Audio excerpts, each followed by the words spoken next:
everybody, to another episode of Talking with Topher. This is episode 238. Before I get into anything today, let me start off the way I always do by saying thank you to all of my subscribers out there.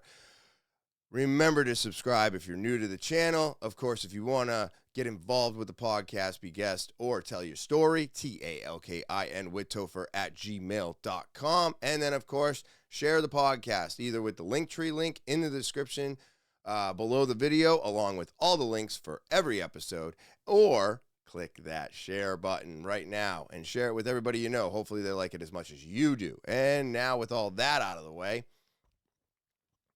well, let's kind of get into today's podcast. It's October 24th, 2024, and I lost 2 recordings because of a sound issue. So I'm now recording on the day of edit, and that is very stressful for me. I try to record these. Well, that first episode that I was supposed to be editing today was recorded 12 days ago. So this is very, very strenuous. But you know what the best part was? I got a little bit mad at myself, but I've kept my temper down. I kept my temper down. I noticed that it was happening last night when I was trying to edit.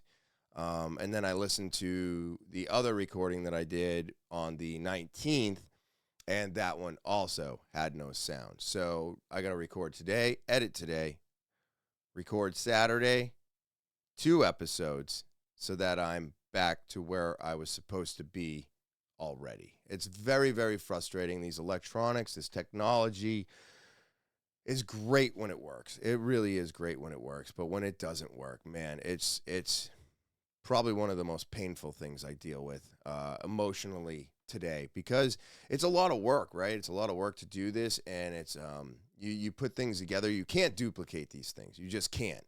There's no script here. I don't even know what I'm saying half of the time. I don't even know if it's going to make it into the podcast. I know this will, but you just get, you can't duplicate. When you can't duplicate something, it's super frustrating, because sometimes you feel like you got something out, and now that I can't even listen to it, I don't even know what was said or any of it, but I didn't get angry, right? And that's the key part of the beginning of this podcast, is that I kept my anger to a minimum. I realized it was a complication, and I just told myself, okay, well, what are we going to do? Am I going to sit here and fester about it and not put up a podcast this week? Or am I going to pull up that episode's links, open them all up again, and kind of go through an entire podcast? And that's exactly what I'm going to do, because YouTube already took me down. I'm not going to take myself down. And I think getting out of our own way is so important today, because I believe too many people allow themselves to get in their way, and they can't get through this barrier. I do believe that 90% of people would have given up. I don't believe that there's enough people out there that have confidence in themselves to be able to push through a hard time and move forward, today especially. So I am proud of myself for being able to get behind the mic again, try to put something together for all of you again, and we're just going to have some fun. It's going to be a Topher's Topics episode, so we're going to start off with corruption. Corruption, everybody. That's what I'm getting into first thing. Then we're going to talk about air, and then we're just going to have some fun at the end of all this. So get ready for a jam-packed episode, and let's have some fun. All right, so as I was saying, corruption, everybody. Corruption is wild today. It's everywhere. And my first one that I'm dealing with today is Massachusetts man says scammers tried to steal his home with a fraudulent sale. Now, I found this to be extremely interesting, because there are so many scams today. There's more scams today than I've ever seen. And literally, the internet has made it easier to scam everybody, it seems. But I want to play this. I want to see what this is all about. And let's understand this new housing scam where people are almost losing their house because somebody else is trying to sell it out from underneath them. It's very interesting to me, but I don't understand exactly how it works. Says fraudsters tried to steal his house right from under him. Thank you for joining us. I'm David Wade. And I'm Tiffany Chan. Lisa is off tonight. Now, this is a close call, and it comes after an I-Team investigation uncovered a plot including thieves who were able to steal a couple's $1 million land in Concord. Chief Investigator Cheryl Fiandaca is digging into the real estate scams that the Secret Service says are on the rise. And it's nice we have conservation land behind us, and there's a huge probably 200-300 acre cranberry bog. John Grimes bought this Plymouth property 6 years ago and loves the privacy of his backyard. Very quiet here in the summertime. 2 weeks ago, Grimes was at home when he got a call from attorney Alan Sheriff. And I said, well, in front of me, I have a contract with your signature, supposedly, and you're selling your house. It was someone from Montreal. He was buying this house, the house we're sitting in right now, and just wanted to verify if I was really selling the property. And I said no. I was shocked. Grimes was not selling his property and did not sign the agreement. Very And nice. the person who claimed to be the buyer has the same name as a famous soccer star in Canada. I said, how is that possible? There was an address, a name, and a phone number, which I dialed and rang a bunch, 15 times or so, and nobody ever picked up. And I figured maybe I'd get lucky and get somebody on the phone and express my, displeasure at them trying to steal my house from me, Sheriff knew it was... Okay, so if somebody is trying to buy a house here in America and they're from another country, can they even really do that? I know China has bought land and all kinds of stuff from our government. But if you're just a regular, or a famous person or whatever, but you're just a person, or you could get a visa to come over here, right? Because, you can't buy the property and then turn that into your address without becoming a U.S. citizen. So, the sale of this also confuses me. It was a scam, the red flags, an all-cash deal with a buyer that lives out of the country. He called Grimes to warn him, but he also knew the thieves would likely not give up easily. And I said, let me tell you what's going to happen. In the next 2 weeks, not me, but another attorney is going to show up at the Registry of Deeds and record a fraudulent deed and take your house away. You'll get it back, but it'll cost you thousands of dollars in legal fees. And sure enough, Got a knock on the door the following day from it was an engineering firm, and they wanted to do a plot plan for the property that's being sold. I was just like, oh my God, this is still happening. just last month, the I-Team told you about vacant land in Concord that was stolen right from under the Girakis, who are now in court fighting to get it back. They stole our dream. They stole our property. They took a mortgage on it.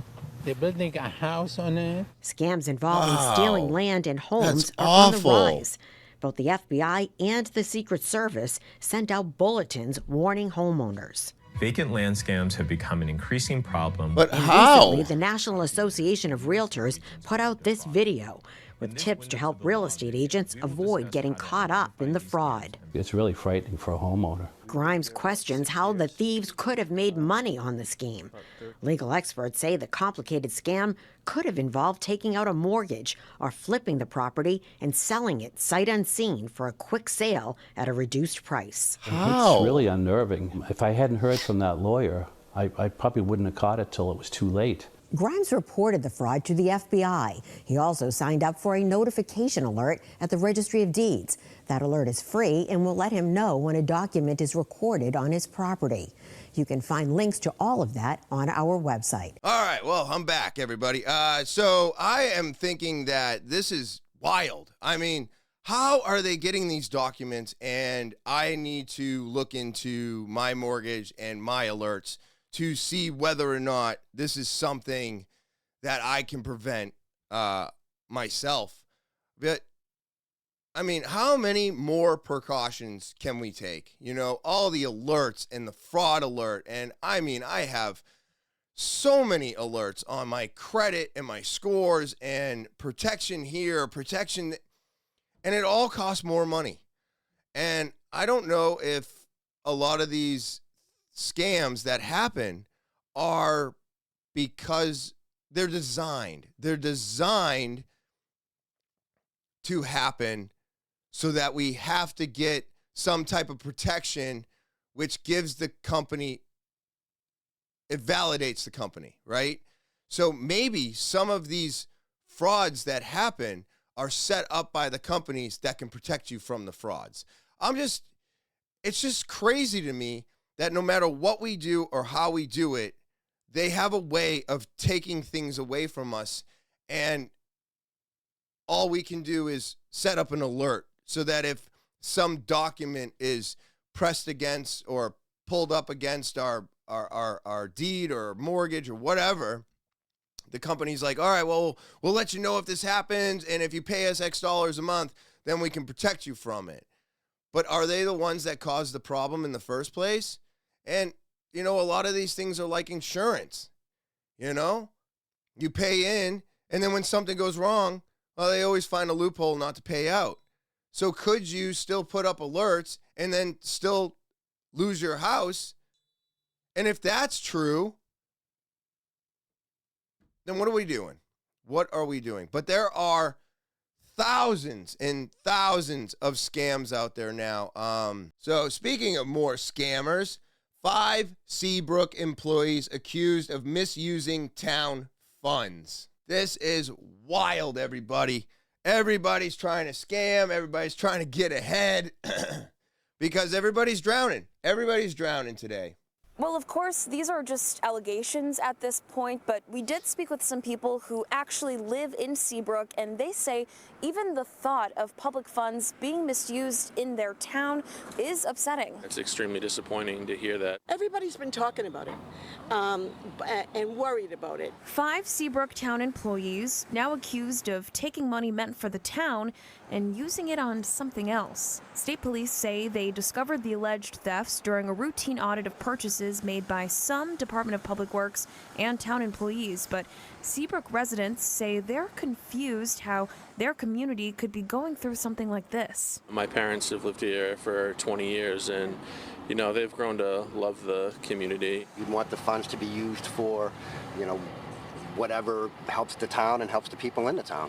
On Friday morning, state police arrested Casey Carter, Shauna Carter, and Ralph Welch on felony charges of theft by deception and fraudulent use of a credit card. Forrest Carter and Herbert Randall were arrested on misdemeanor charges of theft by deception and fraudulent use of a credit card. Police say they found items related to their investigation after the arrests, and with all 5 employees out on bail and on administrative leave, some say they're waiting to see how this case moves forward. I would like to give them the benefit of the doubt before anybody jumps to conclusions. I mean, it is innocent until proven guilty, right? The Seabrook DPW director tells News 9 he was surprised by the arrests made today, but he, the town manager, and several town selectmen had no further comment for us at this time. Wow. Gift cards, huh? It was a gift card scam. Oh, man. I'm telling you, this is what our government has done to us. Our government has allowed corporations to inflate. They have allowed prices to be gouged. They have allowed housing to become unreachable, and they have put people in places where they have to do something to survive. And unfortunately, the only thing left is to, well, kind of be shady, right? Kind of be shady. You gotta go into that gray zone, and you got to do whatever you need to make some money and survive today. And you know what? Yeah, sure, they might have been using public funds to do it, but maybe they convinced themselves that, well, it's government money. So the government stole from me. I'm going to steal from the government. Now, I don't encourage that because, well, it leads to jail time and a federal offense, and you don't want to be in a federal penitentiary. You just don't. But we got more. There's more corruption, everybody. Encore, Boston Harbor casino dealer and card player stole $15K in cheating scam, the AG says. This is, I mean, so what? You got a blackjack dealer and his friend probably sitting across from him, and they're just stealing $15K. I'm wondering if they just got greedy. Sometimes people get too greedy. they get what they need, and then they're like, well, I got what I needed, but this is working. So maybe I can get a little bit more. And it's always that little bit more that gets us caught. I mean, that's how it worked for me. I would always push that envelope just a little bit, and then it would be ruined. It would absolutely be ruined. On the Encore casino, dealer and player both found guilty of a cheating scheme from 2019. According to the indictment, Baccarat dealer Jianming Li and player Juna Zhang swindled the Everett Casino out of roughly $15,000. They're each given a year-long prison sentence. In a statement, the Massachusetts Gaming Commission said in part, ensuring the integrity of casino games is essential, and cooperation between these organizations is necessary to meet the high standards of the Commonwealth of Massachusetts. Wow, man, I'm telling you, I truthfully believe people are just chasing what they lost today. They really are. I know I am. You know, there's not enough anymore. There's not enough, and it just keeps getting worse. It's more of a squeeze every single day. It's wild out there. Absolutely wild. Trying to survive and put groceries on the table and just do what is necessary to make it through a normal day has become super strenuous. I mean, most people out there don't have time or money to do anything extra anymore. And that can be very depressing, because if you're just going to work, going home, paying bills, going to work, coming home, paying bills, and there's nothing extra going on, you have no time for anything else, and I might best be speaking from myself personally, you start to go a little crazy. You start to get in your head and you start to think, what am I doing? I can't do anything that I want to do. I can only take care of what is necessary and needed. And that is, depressing. Because everybody wants to go out and have fun. Everybody wants to do more. We all get frustrated. We all get angry. We all get upset. And I think that's okay. So I'm not surprised that people are doing these type of things. I'm really not surprised at all the scams today. But we got one more corruption story, everybody. TD Bank fined $3 billion after pleading guilty in historic U.S. money laundering case, everybody. TD Bank has been laundering money. This is wild, everybody. Wait till you hear whose money they have been laundering is... Dude, I can't even believe this. It's crazy. Here we go. U.S. authorities have slapped TD Bank with a historic $3 billion fine after the bank pleaded guilty to multiple charges, including conspiracy to commit money laundering. TD Bank created an environment that allowed financial crime to flourish. By making its services convenient for criminals, it became one. Now the U.S. investigation has ended in the largest ever penalty of its kind.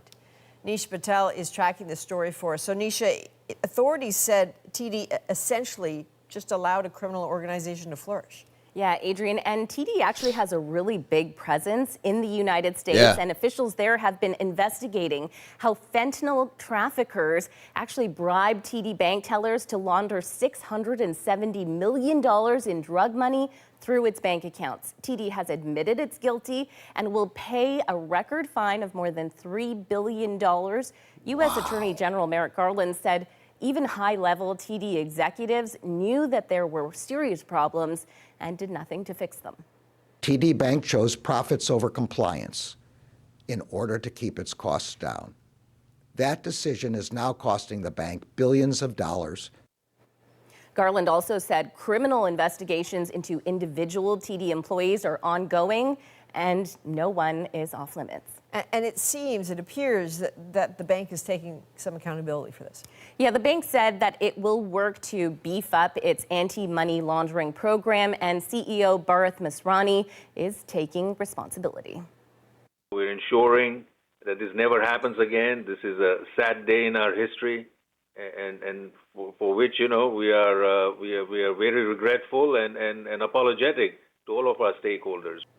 While the fine will be a short-term hit to the bank's profitability, the biggest impact could be from the non-monetary penalties. The U.S. regulator put in place a cap on the bank's assets, as well as restrictions on opening new branches or launching new products. That will all severely limit TD's ability to grow its business in the U.S. TD shares fell 5% on today's news, and this could be, Adrian, a huge drag on the company's stock price and on its reputation for quite some time. Wow.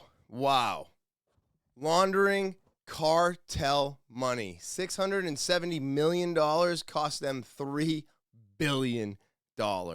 Hey, everybody. You probably shouldn't allow the cartel to do anything with the bank.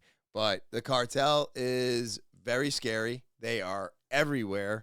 And they usually get what they want, And if they're not getting what they want, they will get what they want. You know what I mean? So I almost feel bad for them because of the simple fact that, would the cartel, if they had said no, would the cartel have been attacking their banks and, killing their team members, I guess I could call them? What would have happened? Cartels, they don't care. They don't care. They kidnap people. They run into hotels and shoot each other, and they make everything very unsafe. And they just have this way about them where they will get what they want, whether you either give it to them or they take it. It doesn't matter. So I think for them, allowing the cartel to launder their money through their bank was probably out of fear.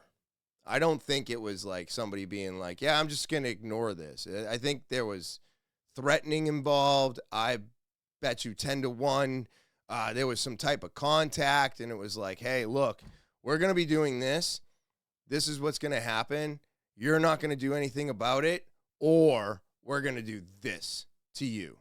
And they probably went, okay, I'm just going to turn a blind eye because I don't want to die. Excuse me. So, I don't know. This type of corruption is actually questionable because if it's done out of fear, yes, you did something wrong, but you were also probably, maybe, I'm giving them the benefit of the doubt, that you were trying to protect your employees and your business from getting, blown up, attacked, shot at every day until they got what they wanted, which was their money laundered. So they got what they wanted. You guys all got to stay safe. All your employees got to stay employed. No one died. No buildings blew up. I guess that's a good trade-off, right? Now it's going to cost them $3 billion. They're capped. They're not allowed to expand anymore. And TD Bank is very widely used. I guess that's somewhat of good news or the silver lining in that story. But still crazy to think about how the cartel just really gets inside things and how they take over. And, I do believe it's driven by fear. So let's move on to wind, right? China has switched on for the first time the largest wind turbine ever made. Now, I have been doing a little bit of research. This was as of 10/10/24, which I found interesting because when I look up this turbine, I cannot find this turbine in a video or anywhere else. This is a 20 megawatt turbine. It's supposedly the largest in the world. But yet I found a video on a 26 megawatt turbine made in China recently that was 3 years old. So what megawatt are we on? Because everything that I've been looking at has been like contradicting itself. And most of the videos are for 16 megawatt turbines, not this specific 20 megawatt turbine. And then the largest one that they have supposedly is a 26 megawatt turbine. So personally, I'm confused. Is this the biggest one or is it not the biggest one? I can't really lock it down. I've tried using chat. I've tried using Google. I've looked up videos. I've put in multiple different descriptions, and yet I keep coming up with the same thing. It's all these older videos of these turbines, and they're all 16 megawatts. So I don't know what the largest turbine actually is. Maybe it's this one at 20 megawatts, or maybe it's the 26 megawatt. I'm not sure. But this thing now, what they're showing is the front of this right here before they actually put on, I don't know if you call them propellers or whatever they are, but in this next video, this is with it all assembled. Now, this thing, it says it's the largest in the world with its 128 meter blades and 242 meters in height, which is crazy. According to the report by Eco News on August 28, 2024, the 16 megawatt wind turbine is the largest in the world. But up here, they say Ming Yang Smart Energy installed a 20 megawatt offshore giant wind turbine in August of 2024. So which one is it, people? Which one is it? This is where I am starting to get aggravated. In the same article that I'm reading right to you right now, they're calling it a 20, and then they're saying it's a 16. I don't think any of these descriptions or facts are real. I don't. I think this is all made up. How can you call it a 20 and then say it's a 16 is the largest? Isn't the 20 the largest? It's bigger. But then I go over to here and I have this video and it's just on how bad wind turbines actually are. How they overheat, they blow up, they're really loud. And one of the videos that I watch, it disrupts birds, it disrupts migration, it disrupts fish and colonization of the fish in those areas. And I did not realize, like everything else, there's so many things going on in this world that you can't keep up with it all. The amount of, I think they call them airfields that have been put up and set up in our oceans, these offshore airfields, there's hundreds of them with at least 20 to 30 of these things in the ocean today. And now they're starting to realize that this could be disrupting the ocean life because of the noise and redirecting winds and causing actual climate change to those areas because now the wind is not doing what it normally would do. So are these effective or are these just another crack at trying to create an energy that's actually turning out to be less efficient? But what I wanted to show you in the video is how these things fail almost regularly. Wind turbine caused it. Even though the base of the turbines was cleared of brush and other debris as a safety measure, the fire from one of the turbines still started a wildfire that burned 367 acres. Several witnesses told the authorities about the fire, and people in the Box Canyon were told to leave their homes. In less than 24 hours, the fire was put out by more than 100 people on the ground and in the air. There were no reports of people getting hurt or buildings getting broken. 2. TwT wind farm. Until 2013, no one died because of a fire at a wind turbine. God. On Tuesday, October 29, 2013, in Ultensblad, Netherlands, 2 of the 4 mechanics working on a wind turbine were killed. After a fire broke out, the 2 mechanics, who were 19 and 21, were stuck on top of the turbine and died. The fire department had trouble putting out the fire because of the turbine's height and where it was. The fire was put out with the help of a large crane and a team of trained firefighters. This took hours. 1 mechanic was found on the ground near the turbine's base, and the other was found on top of the turbine by a special team. The other 2 mechanics got away without getting hurt. Delta Wind says that a short circuit caused the fire. 3. Harvest Wind Roman 2. On Monday, April 1, 2019, a wind turbine in Michigan's Thumb region caught fire in Oliver Township.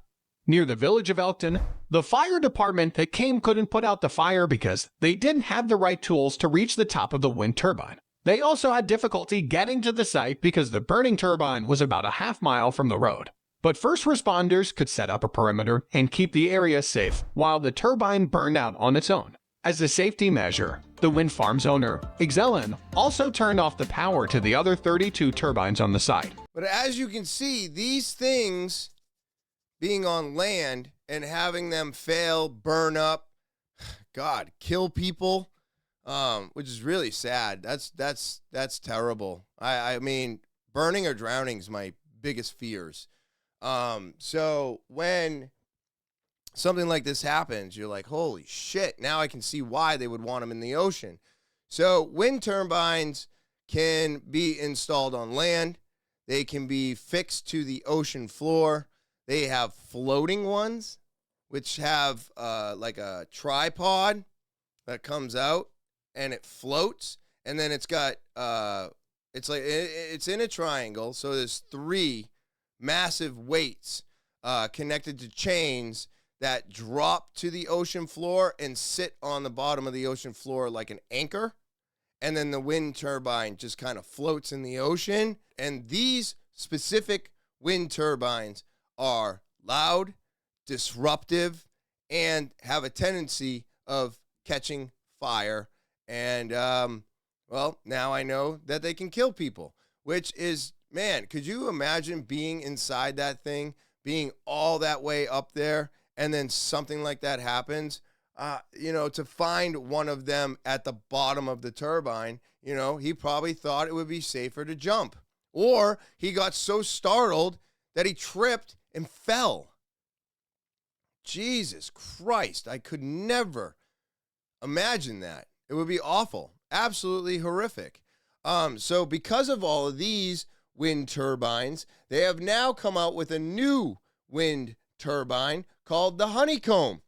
Wind turbines destroy solar panels, electricity on the floor, and even windless. So these are supposed to be safer for the birds. They're supposed to be quieter. Capture, converge, convert. Wind energy has long been a large source for renewable energy, with a capacity of 93 gigawatts installed in 2020 alone. However, large conventional turbines are restricted to remote and offshore locations to generate power. Our wind panels are designed to work with various wind conditions common around city landscapes as well as rural environments. Oh, so you could probably put them on a rooftop. Consisting of multiple oscillating aerofoil assemblies, which work independently over a wide range of wind speeds and directions. The oscillations are translated to rotary generators using our in-house mechanical powertrain, allowing the kinetic energy to be converted to sustainable electric power. Just one of our 10 kilowatt wind panel arrays could generate 22 megawatt hours of carbon-free electricity per year. This can provide power for up to 6 homes in the UK alone. Our flexible design allows for our wind panels to be placed in a multitude of places, from retail and distribution warehouses, as demonstrated by our partnership at Howard Tennant's Sharpness site. You can put them on the roof. Provide a solution for an untapped urban market. Look at that. Their aesthetically pleasing modular design allows for urban installations to capture and convert wind into profitable carbon-free electricity, to provide off-grid solutions such as electric vehicle charging points in city centers, providing fencing along rural and urban roads. What? Along motorways as perimeter fencing and noise barriers. Oh, wow, instead of the stupid Providing walls. perimeter fencing and noise barriers to airports. Catrick Technologies has partnered with AGS and the University of Strathclyde to revolutionize the aviation sector through our wind panels.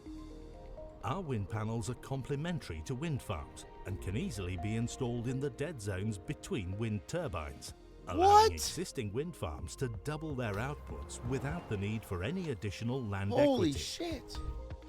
Our genuinely innovative wind technology brings new power generation opportunities to this vast and growing market. What the fuck is complementing that? Turbine technologies with a unique solution for urban environments, airports, wind farms, and more, providing a profitable carbon-free future for wind in every environment. Really? That is awesome. I don't know if these things are any better. Look, I don't know what the best energy is. All I know is that we need more energy to be sustained in order to sustain where we're going in the future. Everything, it needs power. Everything has to have sustained power, more power, and we have to accumulate more power. And everybody thinks that nuclear energy is the worst. It's really not. Does it have its malfunctions? Yes. Does it have its issues? Yes. Do these have their issues? I'm sure they do. Do wind turbines have issues? Do the wave machines that collect energy, or hydrogen energy, or any of these energies that we are now coming up with or have been perfecting over the course of 30 years, they all have a cost. They all have issues. Which is the better one? I don't think there is one that's better than the other. I think all of them combined would help all of us tremendously. But these ones are really neat. I mean, you can put them on the rooftop like a solar panel. You can put them all around your companies, all around the city. I like the fact that you could turn it into a highway wall barrier. That's really neat. I mean, you could do it everywhere, they say. So like those trees that I thought were so interesting and much nicer to look at, you can see that there are many, many different ways to collect wind to create energy. But which one is going to be more effective? Or should we just collectively use all of them so that we can collect as much energy as possible? But I do believe that the wind turbines are not exactly the best way to do it because of the changes that they have to the environment. And I mean, the bird migration was like the most shocking part of it all, because without the birds migrating properly, that could change our ecosystem, right? If we start messing with the animals' migrations, that is really going to screw some stuff up. I really do believe that. Now, let's have some more fun. So this right here, I got to go back to North Carolina here, and because it's very important that we keep going back to things. I feel like the news cycles today like to let us all forget about what happened, and I will not forget what happened in North Carolina. I won't forget about Hawaii. I will not forget about Puerto Rico. I won't forget about Gaza, and I won't forget about the Palestinians. I won't forget about any of this. Even though our news cycles want us to forget about all of it. But this, I thought, was very interesting. Now, I do have to make sure that I am very clear at this point of the podcast. Thank you, everybody, for sending me your videos. Miguela, Elijah, my friend Hugh, all of you out there for sending me all the videos that you send me. thank you so much. To all of the people out there that I use your videos, I thank you as well. Thank you for not putting copyright on these things. Thank you for allowing me to use them on my channel. And I will give credit to everybody from here on out on every podcast for every video I use. Now, this one here is news updates number 4, real. Okay, so NEWSUPDATES, the number 4, REAL. Go and follow this gentleman. I thought this video was awesome. I'm sorry if I don't remember exactly who sent this to me, but I thank everybody for allowing me to use my videos. I guess I used a video and I didn't say anything about using the video, and the person that put up that video was a little upset with me and was like, hey, no shout out for using the video. You're right. You're right. I'm not good at this, and this is all new to me, so I apologize now for using somebody's video and not giving them credit for it. So I'm going to try to do my best from now on. Anything I use, I will shout out the name of the person, their channel, and thank everybody always for the extra content. Thank you. I really do appreciate it. Now, let's check this out. Wouldn't it be crazy if one of the largest lithium deposits in the world was right outside of Asheville, North Carolina? Wouldn't it be crazy if the largest lithium mining company in the world 3 days before the flood began submitted the permits for their mine right outside of Asheville, North Carolina? Wouldn't it be crazy if the mining company was just given $250 million in grants to help with construction of their mine right outside of Asheville, North Carolina? Wouldn't it be crazy if less than a month before the flood started, BlackRock acquired 2.2 million shares of stock in that mining company? That's crazy. Wouldn't it be crazy if the residents that opposed the mine had their homes and properties destroyed? That would never happen, though. I'm sure they wouldn't take things that far. Stay safe, Florida. Let me know. On a serious note, yeah, all my people in Florida, feel free to message me anything throughout this. Stay safe. What? Look, I think it is crazy. I think it is crazy because all of those things are true. And I understand that we probably don't have the exact capability of controlling the weather. I get that. But we have been manipulating it since 1947. So to ignore the fact that we have been manipulating weather and ways to change weather and to, seed our clouds and make rain and deter gases and push away winds. We have the capability of doing all this. What I do believe is that we are trying to control weather. We haven't got there yet. But they're hoping the more they manipulate it, the easier it's going to be to control. But my belief is that they have tried to control the weather so much that they've actually sent the weather out of control. But I have a strong belief that this was all done on purpose. This one here, all right, we're just going to watch this because it, like I said, I don't think we can actually control it, but maybe trying to manipulate it has sent it out of control. I'm not saying that the government created Hurricane Helene. What I am saying is that the government has been manipulating the weather since 1947. What first caught my attention with Helene was the shift in the storm's projected path. One day, it looked like it would hit my town. The next day, it had shifted east. I then noticed an odd flight path of NOAA 42, the aircraft being flown, a Lockheed Martin Orion P-3. This prompted me to look at previous uses for the P-3, where I discovered that they were used in the 1960s to manipulate Hurricane Camille in a, quote, weather war on Cuba. Now I know this sounds out there, But as we begin to see more and more the terrible things our government has done in the past, is it really so far-fetched? Here are the projections from the 23rd of September. A large spread traveling the Alabama-Georgia line and ending up in Illinois. On the 24th, projections shift slightly east and the storm is projected to finish in Indiana. On the morning of the 25th, the path shifts back west and shows to be finishing in western Kentucky. That evening, a P3 conducts a 6-hour operation inside the developing storm. The next morning, on the 26th, the path shows to have shifted slightly east again, now finishing in northwestern Tennessee. The evening of the 26th, the same P3 conducts operations.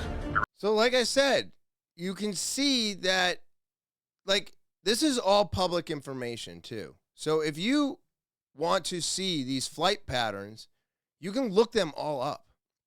They're all out there. You can look up a specific plane, you can put in a specific date, and you can track its flight pattern. You can see what it's doing. So when you look up this plane and you look at this date, you can see this pattern. This plane flying out in the middle of the storm, and then all of a sudden, the next day the storm is shifting. And then it's shifting again, and it's shifting again. That was something that was invented in the 50s. So when you have already got the capability of moving air or shifting things, you know, who's to say that this storm wasn't seeded, turned, and maybe it wasn't supposed to get as powerful as it did? That's where I think the truth lies, is right in there. You know, if they were sending it over to destroy them so that they could get the lithium field or deposit, whatever you want to call it, then obviously it would have been in their best interest to shift and make that storm what it was. But sometimes I do believe that, yeah, they wanted that lithium deposit. They wanted to turn that storm. But by turning the storm, they actually made the storm stronger than it was. And that was an accident. Because they were like, oh, we'll cause flooding, we'll cause this, and we'll get those people to agree with us. And instead, they turned it turned into this monster that killed hundreds of people. And now they're like, oh, oops, we weren't supposed to do that. We were just supposed to scare all you. Oh, well, what do we do now? Well, there's nothing we can do. We don't know how to slow it down. We only know how to speed it up and turn it. So I guess we just sit back and let the storm do what the storm's going to do, because we can't stop it, right? We can't stop the storm. We could only do this. And hey, I got it to where you wanted it. I just don't know what it's going to do now, right? And they're sitting back watching it in complete shock and awe, as we are, but they know that they are the reason that it became the monster storm that it did. There's something in there. There's something in there. And if you're not questioning this, I don't know. I don't know why you're not, because the truth is in there, and we need the truth. So I thought this message was very, very well done. And, you know, it's just sad. This whole thing is sad, but this guy here makes a very good point. But if you had a message for the White House and how they've handled the situation up here in North Carolina, what would your message be, Sheriff Wright? If you're going to do the things you've been talking about doing, we just assume you stay out of the way and let the good men and women around the mountain area and the foothills take care of our own, because you're nothing more than a boat anchor. No help? FEMA hasn't been helpful? Wait a minute. That lady that's running for president talks about the $750. What about all that money you give to Ukraine and all these other people that really want to kill us? don't want to do anything to help us. Why don't you just give that money to them? That's who you wanted to give it to begin with. And a lot of people have been turned down for the $750. Almost everybody I've spoken to hasn't received any of the funding, and they've been turned down for personal items. Well, they talked about get on your phone or your computer. Do you not see what the devastation is? They don't have a phone or a computer. And that's it. Hey, guys, we're going to give you $750. Just go onto the internet or your phone, fill out the application, and we'll give you $750. No one has phone. No one has internet. And I think Elon was going to use Starlink to give everybody internet, and that was maybe turned down. I'm not sure. Or people started saying how, Elon's a monster and all these other things. I think he's probably the only person that could do something to help these people. But at the same time, he's looked at as like this evil person. I don't think Elon's evil. I think Elon is a genius. He's probably the only person that's going to be able to maybe put us in the right direction. I mean, am I a little bit afraid of his Wii robot and all the other things going on with his Tesla bots and the cars and the self-driving and the AI? And sure, do I think the world's going to crumble and he is our Skynet? I do. But could he give these people internet access? Could he give these people back something that would bring some normality back to them? They probably don't need to be distracted by their phones right now, but you need to be able to do these things.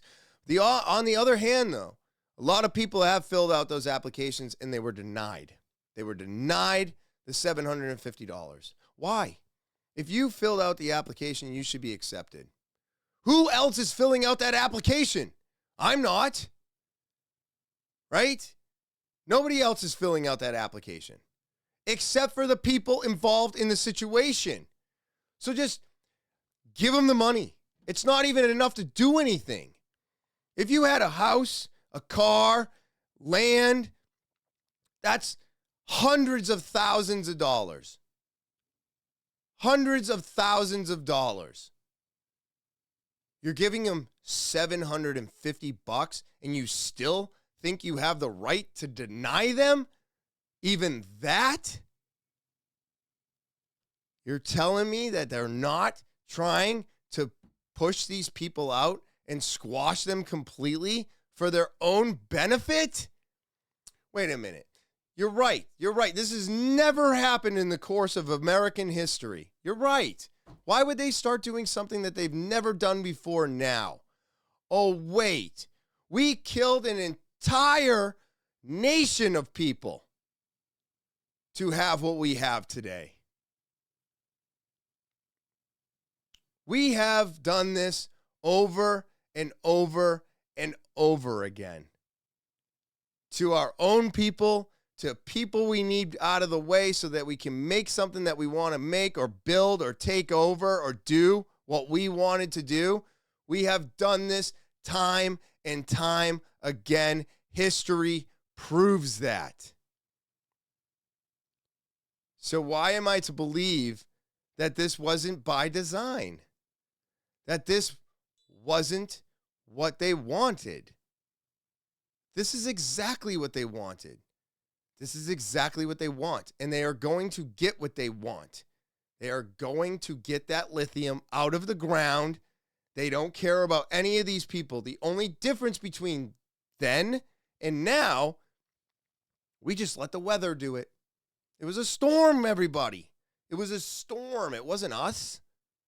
Now, this one I found to be kind of fun because I'm always thinking about, are we in the Matrix? Like, am I doing the same thing on a different timeline? Is it possible there's more than what I'm doing right now? Is there other dimensions? Are there other timelines? Has this already happened? Or are we actually plugged into the Matrix and we don't know it? I don't think we're plugged into the Matrix. I think I still have control over myself in the future. for myself. But at the end of the day, could it be possible that there's more going on than what we actually see and experience? Let's find out. Also, I want to make sure that I shout this out. This is called That Is Impossible Official Reel. This is on Facebook. The credit goes to Eternal 36 Love. Glitches in the Matrix compilation part 2. Leave a like for part 3. This first video.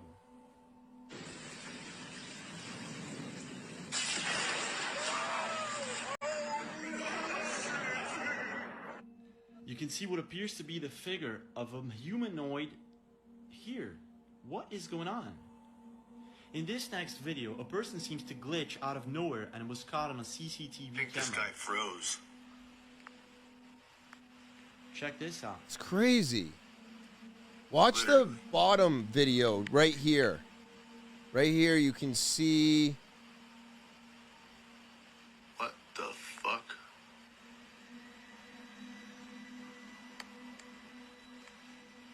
There's a person right here. Notice the camera here. You can see a person moving, approaching. Approaching. They got out of the car. You saw them get out of the car. This person now they're approaches approaching. The entrance, and this is what Yeah, happens. he is Look, look, look, look. there. It's not the camera that's frozen, it's him. Look, he's not on that camera, but he's right there. And then watch behind him. Watch behind him. Look, look, look, look. And all of a sudden, as soon as that person comes into frame, he starts moving. Like I have goosebumps. What appears to be an airplane halted midair. Guys, how the fuck does airplane not moving? It's just sitting there. What? How the fuck? Look, I know that's only a couple examples. I'm sure this is mostly doctored. I know that AI and AI video and AI music and all these things are very possible today. But when you see something out of the ordinary, maybe there are other dimensions. Maybe some type of timeline gets broken. And people do get to come into today's timeline from past timelines. Is there a possible way to break from this timeline to go into a different timeline? I don't know. I don't know. But I do not believe that I am plugged into the Matrix yet. I think we're getting close. And I bet you it's going to get really, really crazy once AI becomes fully autonomous. I'm actually fearful of the day that they flip that switch. This is wild, everybody. I mean, I think everything's wild. I think everything's crazy. But yeah, so engineers create the first robots capable of complex actions without electricity. I'm just going to read a few things on this. A team has developed a reversible circuit with an adjustable valve that uses pressure signals to control soft robots, reducing software strain. All right, so in this video, we're going to see 7 different flexible robots. And these are all robots of the future. So the first one is Festo. It's like an octopus gripper. The tentacle gripper is inspired by an octopus tentacles. It's really neat looking. Like it's doing great, holding bottles, the pressure. It can pick up different objects using the suction cups. Magazines, hand them to you. It just gives them a little bit more of a flex. And they don't need electricity. This one here is called Stanford. The Stanford looks like one of those balloons that clowns make. This vine-like soft robot grows and navigates itself. So it can expand without moving its whole body. So it moves in little pieces. See, if you can see how it's moving, it put out a fire. It grows through pressure-driven environments. So it can go through very, very tiny holes and making its way through. This one's called the DARPA. This silicone robot can camouflage itself. It can actually change colors. It's crazy. Microfluid changes can be filled with color. It can walk and change colors to blend in with its surroundings. Look at this. It gets on rocks and it turns gray. It's wild. This one is called NASA. This silicone robot can bend, flex, and expand. What? It moves depending on the amount of air in its chambers. So it can move around by air. NASA hopes to send soft robots to space in the future because our robots are not capable of going to space in the form that they are. This one's called Harvard. The autonomous soft robot has no rigid components. Octobot is powered by phonemic networks embedded inside of it. It's crazy. It's absolutely insane. It does look like a little octopi. It's made using 3D printed molding and soft lithograph. This one is called MIT.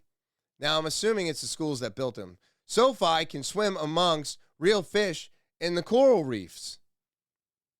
So this is a robot that's going to move around like a fish. It can motor aquatic life without disturbing their habitat. So it can swim around with the fish and not bother them. ETH Zurich. This one's awesome. I mean, this is going to be great for people with prosthetics. The soft robotic hand, let me go back real quick. The soft robotic hand mimics natural hand movements. So imagine having this as a prosthetic and actually being capable of having a hand again. Sam's Touch is soft enough to handle fragile objects. So you could literally put this on somebody's body and they would be able to utilize a hand again.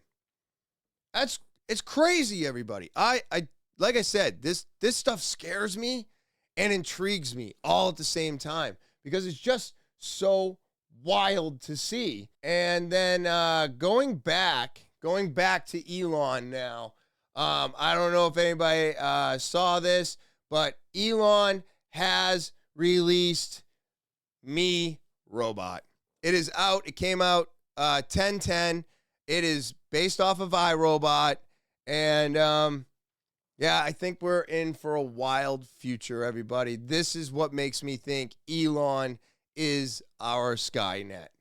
So check this out. I want to give a shout out. This is Jesse Orrell. He's a senior producer of CNET, is where this video came from. So just to kind of cover my tracks, I know I missed a couple other videos in there. All your links are in the description. I'm always sharing everything that I have with everybody. I want to give full credit to everybody that gives me videos from here on out. I'm working on it. Sometimes I just want to get through the articles quickly too, because I'm on a time crunch. So let's get back into the video now. Elon Musk put Tesla's Optimus Gen 2 robots to work at the company's We Robot event, serving drinks, handing out gift bags, posing for photos with attendees, and dancing. Musk also shared his vision for how these into people's lives. Here's everything you need to know. Now, one of the things we wanted to show tonight was that Optimus is not a canned video. The Optimus robots will walk among you. Elon Musk and Tesla held their We Robot event at Warner Brothers Studios in Burbank, California. After dropping 2 brand new self-driving cars, Musk introduced that one's weird. Optimus Gen 2s and laid out his vision for human-humanoid relations. It'll basically do anything you want. So it can be a teacher, babysit your kids, it can walk your dog, mow your lawn, get the groceries, just be your friend, serve drinks. I think this will be the biggest product ever of any kind.